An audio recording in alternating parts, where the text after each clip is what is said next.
This is a debate between evolutionists Aaron Ra and Kent Hovind. I want you to listen very closely, because first they argue about what the theory of evolution encompasses. Aaron is saying that evolution only deals with genetic variance of reproductive populations over time, and this is a quote. While Kent Hovind points out an obvious pain point that the theory of evolution actually is presented in textbooks as a theory of the origin of life, among other things. But Aaron doesn't agree, and of course, because he will lose the debate right there and then. And Aaron writes a character. He makes his own definitions, he even renamed himself Ra.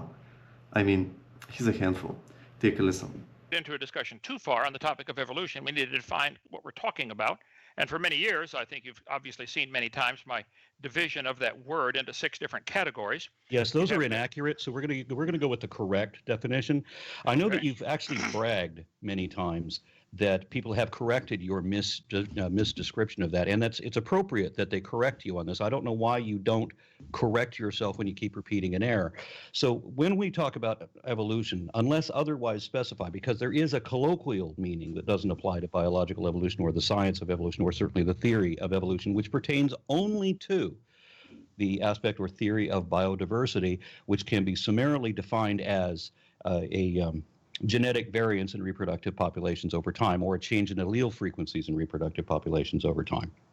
Okay, now, I can give a longer definition, but still it's going to be within the confines of biology.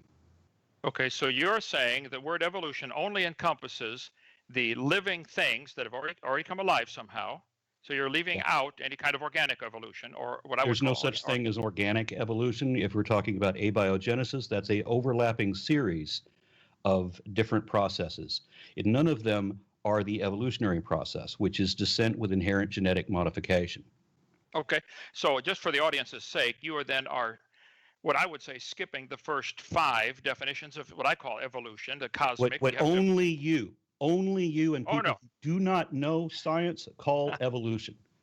Okay, I think every textbook from every public school teaches all these as part of the general overarching principle. Except that none of them, no textbook anywhere ever described what you describe as evolution.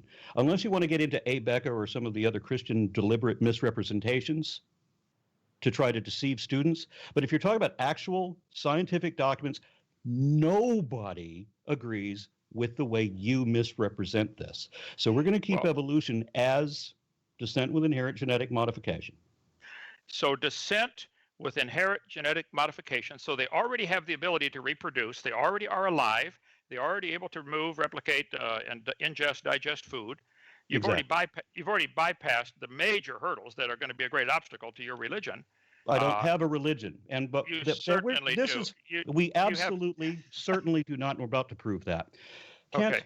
I want to hear your infantile definition of what a religion is, and let's see how you've explored that. You can look it up in any dictionary. Look it up in Wikipedia. Well, I have actually looked it up in a lot of different dictionaries. When I took a course on comparative or the history of comparative world religions, our professor there challenged us, saying that religion was something that he thought was impossible to define. I didn't think it was impossible to define because I do classification and I understand the rules for how to classify things.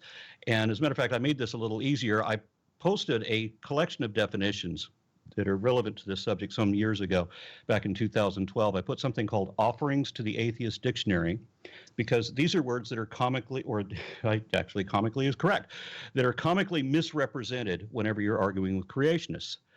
The definition of religion that I came up with by examining all the different things that are universally accepted as religion by both their adherents and their critics are a doctrine of ritual traditions, ceremonies, mythology, and associated dogma of a faith-based belief system which posits a posthumous promise that some element of self, be it a soul or consciousness or memories, etc., may in some sense continue beyond the death of a physical being.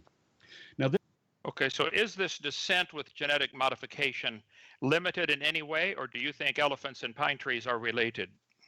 Well, definitely I think that elephants and pine trees are related, and that is a demonstrable fact, yes. And how would you demonstrate the fact that elephants and pine trees are related? One of the the primary way is phylogeny, which is kind of what I'm all about. It's my hobby that has become, thankfully, my job. directing the Phylogeny Explorer project, which is an attempt to depict the entire phylogenetic tree of life as a navigable online encyclopedia of the entire cladistic system. The Bible, in the very first chapter, Genesis chapter 1, 10 times says they will bring forth after their kind. So the kind has to do with bringing forth, and I can help you here. I taught biology. Elephants and pine trees cannot bring forth. Because of the evolutionary law of monophyly, we have one cannot become a different kind. You can speciate. You can get to a point where you have speciation, where they no longer can interbreed with the parent stock or maybe with their sister species, but they didn't become a different kind. They are still the parent category that they belonged to, and this applies to everything in the human phylogeny. How do you like the point that both pine trees and elephants are eukaryote, therefore they are related? I mean, in some terms, they are related, but come on. I'm no expert, but to me, cells are just building blocks. When an evolutionist sees the same building blocks in different organisms, instead of assuming design, they assume the two have a common ancestor, or one originated from the other. I think that's a major stretch and that it takes a leap of faith to believe so. So I side with Kent that the theory of evolution is akin to a religion. Now, the made-up definition of Aaron about what a religion is makes some good points, but largely misses the target because a religion also explains how the world was created. It ought to talk about the nature of the universe, which the theory of evolution also does in textbooks.